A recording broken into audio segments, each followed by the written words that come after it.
Leo nimekuja tuongee juu ya our government ya Kenya. Now, 3 weeks ago, President Ruto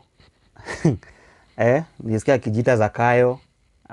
Sasa saizi the recent one anajiita El Chapo.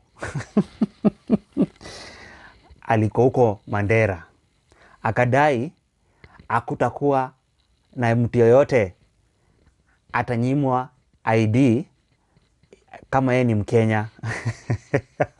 Akasema hakutakuwa na any background checks.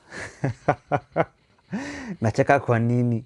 Mtu wangu, yeye ilikuwa tu trap.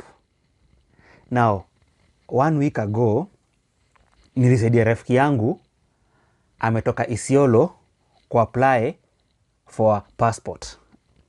Mtu wangu, kumbe ile proclamation ilikuwa imefanywa na president, ilikuwa design. Alijua akisema hivyo wase wa hizo area wata apply IDs na passports faster na wataekelea do. Now, for those who have tried to apply for a passport, saizi the cheapest ni ile ya 9,550, ile ya 50 page, ya 34 page wametoa. Sasa mtu wangu, wacha wasiwa flock kwa system ya immigration wakiapply for those passports. Ole wangu, ilikuwa trap. The moment unalipa hivi na unaonekana umetoka hizo area kama Isiolo, Wajir, Garissa, mtu wangu, hauwezi book date yenye inafanyika pale, system inajiandika validation. Sasa mtu wangu, for those who do not know, information yako inapelekwa kwa NIS kwa National Intelligence Service. Hao ndio wanaangalia before date itoke, yani no book your date, lazima wa go through your documents one by one. Sasa in the wrong hand, government imekuwa kimekdo, and I guess that was the plan. Now, what tunasikia ati gava haina do for now. So, sasa wamekama hapo na stories ndio waweze kuentice wase waweze kuekelea do. Let's be real. Wase wa huko north, watu nyonishi kwa borders wana do mbaya. Hawa wase wako na do mbaya.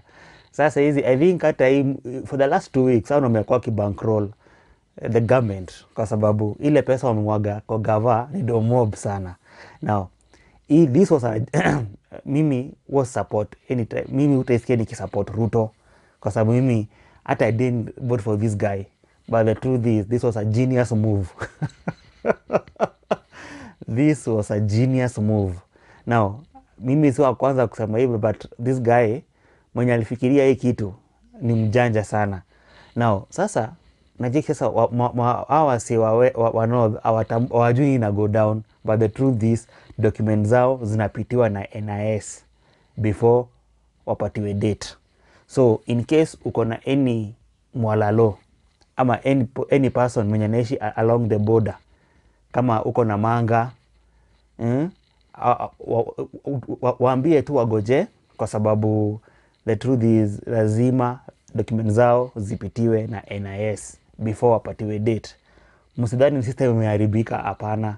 Kama uko huko ndani katikati ya Kenya wana shughuli, lakini kwa border ndio huwezi pata date for now. Now, mimi nawashukuru sana kwa sababu ya kuwa na mimi all that time. Na niko nimetoka kidogo, but now I'm back.